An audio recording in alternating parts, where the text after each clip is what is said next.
Hello, Chemistry of Earth and Space Science. Here's the second part of the Dangerous Compounds Lesson 3 video. This one will talk about the multivalent compounds and the day 3 multivalent compounds and the ternary compounds. So let's pick up where we left off. So one of the last things we talked about on the last video was how to name ionic compounds in the right formulas.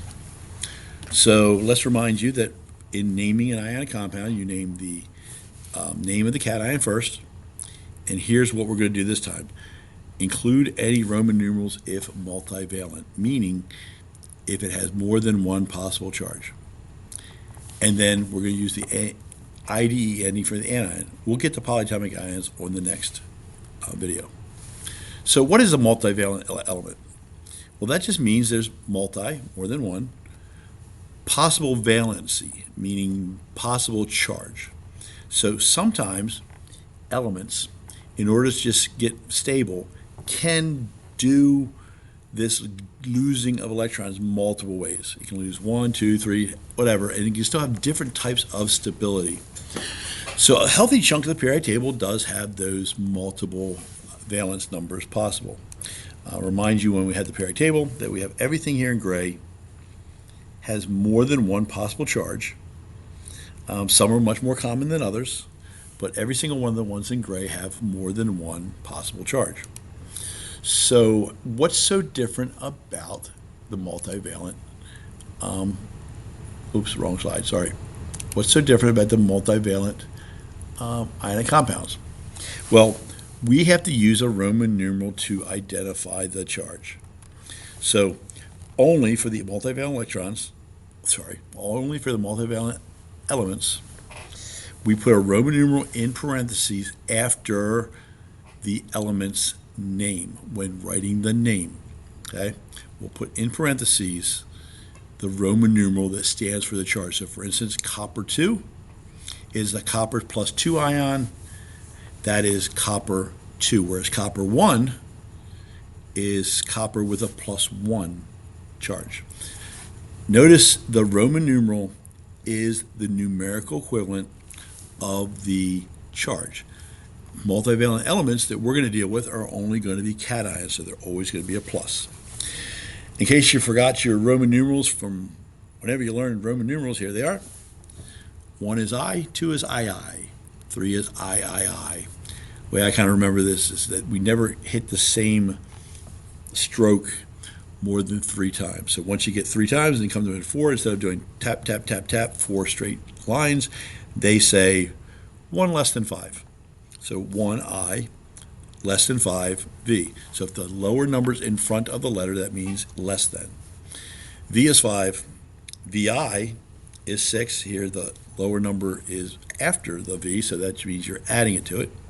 VII, 7. VIII, 8. And then come to 9, it's 1 less than 10, and X is 10. So you will need to know your Roman numerals. You get very, very used to them, especially 1 through, say, 6. But you do need to know all 10. So let's look at some naming. So here's this compound. So we look it up on the periodic table, and we say element Fe. Element Fe, we go to our periodic table, we see element Fe is right here in the dead center, and it is multivalent, which means I'm going to need to write a Roman numeral for that element. So I take my iron and I say iron with a Roman numeral with a parentheses. I don't know what the Roman numeral is yet, but I'm going to figure that out. And then I do my Br. The second half, the anion, is always going to be the IDE ending, so you don't have to do anything special there. So that just becomes bromide. Now the Roman numeral. The way we figure out the Roman numeral is we have to make sure that this compound has the same number of pluses and minus charges. So if I look at this compound, and let's get me back to my pointer. Okay. If I look at this compound, I know that bromine can only be a -1. That's my only option. Bromine can only be a -1. So that means on the anion side, I have a total of 2 minuses. I'll put this up here higher. 2 minuses. In order to balance this out, I have to have a total of 2 pluses. But I only have 1 atom of iron. That means that 1 atom of iron has a plus 2 charge, meaning the name of this compound is iron 2 bromide. Again, making the number of pluses and minuses balance out. Let's try another one. TiN2. Ti, if you look on the periodic table, number 22, Ti is titanium, but titanium again is in that middle section that requires us to have a Roman numeral. There he is, right here, titanium, number 22, right next to scandium, has to have a Roman numeral. So we need to put titanium with a parentheses after it, indicating that it needs a Roman numeral. We don't know what it is yet. We're going to figure it out in a second. Then we go to nitrogen. Nitrogen in the anion form is nitride. So it just becomes titanium nitride. Now we got to figure out the charge. So if we go back to that periodic table one more time, we see that nitrogen right here has a -3 charge. So if nitrogen has a -3 charge, we know that nitrogen is going to have a -3 charge.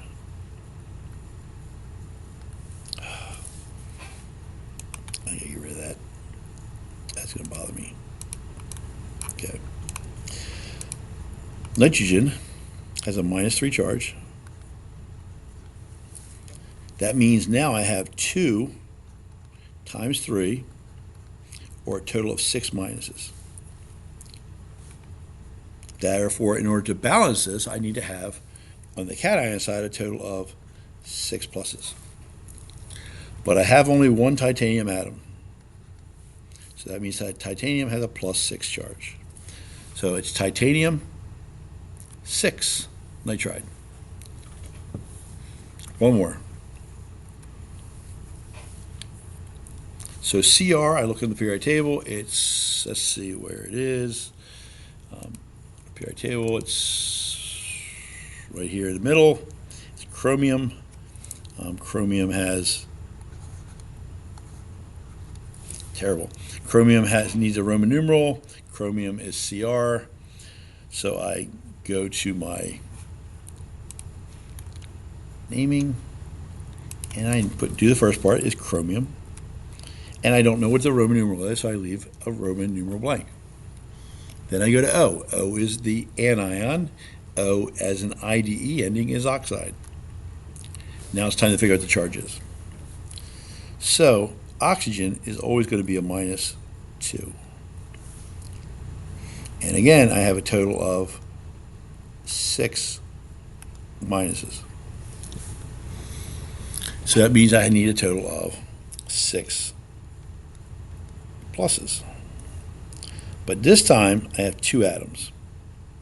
So if I divide that 6 by 2, I get that each one of those atoms has to have a +3 charge, making this compound Cr2O3 chromium 3 oxide.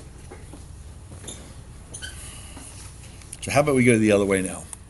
The other way is much easier. So we go the other way. Let's say we have nickel 3 chloride. What does that mean? It means we have nickel +3, and chloride, which is Cl with a -1 charge. The number of pluses and minuses are not equal, so we have to balance that by doing the crisscross. We'll bring a 3 down here on the chlorine. Now I have 3 minuses and 3 pluses.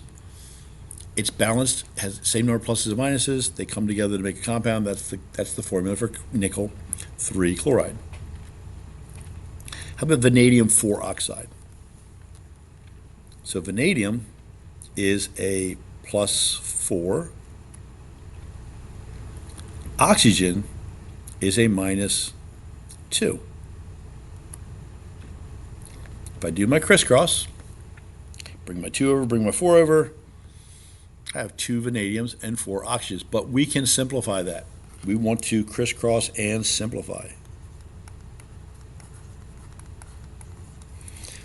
Can we simplify 2 and 4? A 2 to 4 ratio is the same as a 1 to 2 ratio. Now let's make sure this works. I have a total of 2 times 2, negative 4. I have a total of 4 plus 1, positive 4. I have the same number of pluses and minuses on both sides. So I can now write that formula to be just simply V 4 plus O subscript 2, 2 minus. Last one. Copper 2 nitride. So I find copper on the periodic table. It's copper, and they told me the Roman numeral 2 is Cu, so Cu 2 plus.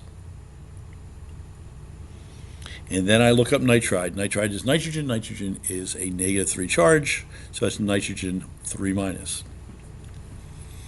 I don't have the same number of pluses and minuses, so now I have to do the crisscross.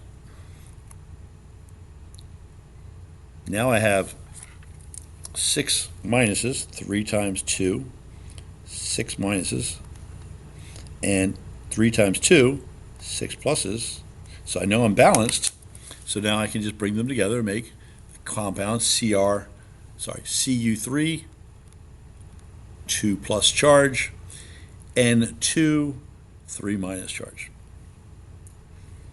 Okay, so you should be able to go back and forth from naming to formula and formula to naming. Honestly, formula to naming is the harder of the two, because you have to kind of do that uncrisscross. And don't do the reverse crisscross. Don't crisscross up. That will catch you every single time. Okay, let's see. After that, you should be able to do the handout. This is simply labeled naming binary compounds, ionic, and it's also labeled with and without multivalent ions. So some of them are with, some of them are without. Last section, the last day, is what do we do with polyatomic ions. So with polyatomic ions, we get what are called ternary compounds. Ternary, T-E-R-N-A-R-Y, ternary. A ternary compound is one that has more than 2 elements. So binary always had 2 elements, 2 different elements in different combinations. Ternary will have more than 2. And the way it does that is it has a polyatomic ion, meaning it's an ion that has more than one atom. A very classic one is SO4. This is an example of a polyatomic ion, SO4, 2 minus. It's an ion because it's minus 2 charge. It has 1 sulfur atom and 4 oxygen atoms all bound together, and they make a single entity, a single ion that has an overall charge of 2 minus. Now, the bonds between the sulfur and oxygens are covalent bonds, and we'll talk a lot more about covalent bonds in lesson number 4. All of the polyatomic ions you will need to be aware of are on the back of your periodic table. So I've given you the green periodic table. On the back is a list of all these common polyatomic ions. You're just going to need to find them on that table in order to do the naming. All the polyatomic ions are anions except for one, and that is the ammonium ion, which is in the plus column. All the rest of them are on the minus side. So let's see if we can find them. First compound, NaNO3. Well, right away we know it's a ternary compound because there's more than 2 atoms. We also know it's a ternary compound. We also know because it's a ternary compound, we have a polyatomic ion. So either the NaN is a polyatomic ion or the NO3 is a polyatomic ion. Well, there's only one polyatomic ion that is a cation, and that is NH4. NH4 plus 1. Only one that you have to worry about. Every time else, the first part is always going to be a metal. Look for a NH4 in the front. If the NH4 is not there, then just write the name of the metal. This is sodium, and sodium doesn't require a Roman numeral. Then we go and look in the periodic table, flip it over, look for NO3. If we look for NO3, we see that NO3 is called nitrate. You'll notice that most of the polyatomic ions end in ATE or ITE. So the name of this compound, sodium nitrate. Pretty easy, I think. How about this one? NH4 ASO4. Well, right away, we found our polyatomic ion that's the only cation, and that is ammonium. So that NH4 is ammonium. Now we go on the back of the periodic table and look at the negative side and try to find ASO4. ASO4, if we work our way down towards the bottom, we can see ASO4 with a 3- charge is arsenate.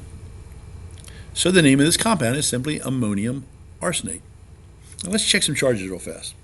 If ammonium has a +1 charge and arsenate has a -3 charge, this whole thing together has a -3 charge. That means we have a total of 3 minuses. You will not use that 4. It's part of the compound. It's part of telling you how many atoms are in that particular polyatomic ion. But AS and 4 O's all together have a total of a -3 charge. And over here, all of this has a +1 charge. And there are 3 of them. So we have 3 pluses. So this compound is balanced. Okay, last one. CrSO43. So this is one where we have to figure some stuff out because chromium is one of those with a Roman numeral. So we'll do chromium and we'll write the parentheses just like we did before. And then we'll look up SO4 on our periodic table back, and we're going to look down partway through the -2s, and we're going to find SO4 is called sulfate. Now, we know sulfate is a -2 charge. That means we have a total of 6 minuses. And therefore, we need to have a total of 6 pluses. But there are 2 atoms. So each one of those atoms gets a +3. So chromium 3 sulfate. So you're still going to have to do figure out the charge on the multivalence. But this becomes a little bit easier because now your naming, a lot of them is just given straight up to you. So you don't have to do anything with the name. Just take it off the polyatomic ion chart on the back of the periodic table. You will have that polyatomic ion chart for tests and quizzes. You will have this polyatomic ion and the periodic table for all the stuff that goes along with this unit and even the next unit.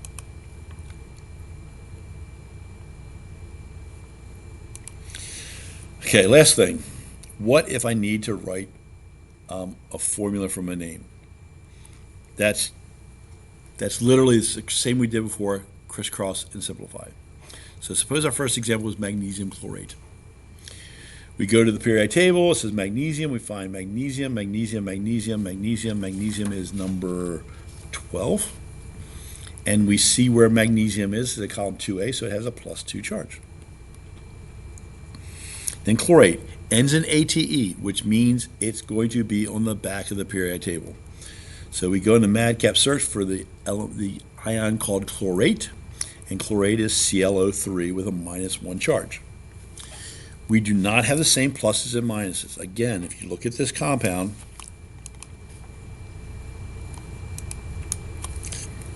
this whole thing together has the -1 charge. There are not 3 times the -1. There's 3 of the -1. Sorry, there's 3 oxygens in the ion that has a -1 charge. So we need to make there be the same number of pluses and minuses. How do we do that? Well, I just drew Sorry, I just drew the parentheses because what you need to do in order to do that crisscross of bringing that 2 over from the other side is I need to take that 2, put it down here, but before I do that, I want to put parentheses around the entire ion. That tells me that ClO3 has a total of a -1 charge. Now I have 2 -1s. So I have 2 -1s. I have two pluses. This would be the right formula for magnesium chlorate. Bring it all together. Oh, I didn't do that. There it is. Okay, got it out of order. Next, ammonium carbonate. Sorry, ammonium bicarbonate. Well, we already said ammonium's that one oddball that we have to look on the periodic table, so that would be NH4 with a -1 charge. Sorry, +1 charge. And then we go looking for bicarbonate. Bicarbonate is hard to find because bicarbonate goes by 2 different names. It goes by the name hydrogen carbonate and bicarbonate. So you see where it has 2 different names. Bicarbonate is there. We have HCO3 with a -1 charge. We have a total of 1 plus, because again, in our minds, this all stays together, so the whole thing has a +1 charge, and this whole thing stays together, has a -1 charge. So we have pluses and minuses equal numbers. So what are we going to do? We're just going to bring this together after I erase my scribblage.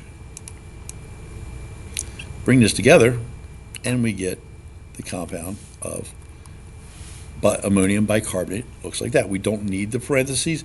If you wrote the parentheses, that could be okay, but you do not need the parentheses.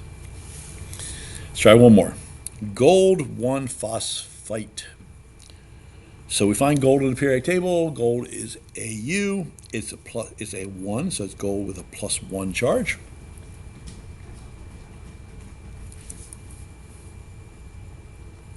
Okay. And then phosphite, we look for that in the periodic table. We keep looking, keep looking, keep looking. It's down towards the bottom. Phosphite is PO3 with a -3 charge. So we have an unequal number of pluses and minuses. We have 1 plus and we have 3 minuses. So we need to put a 3 on our gold. So we put a 3 on our gold.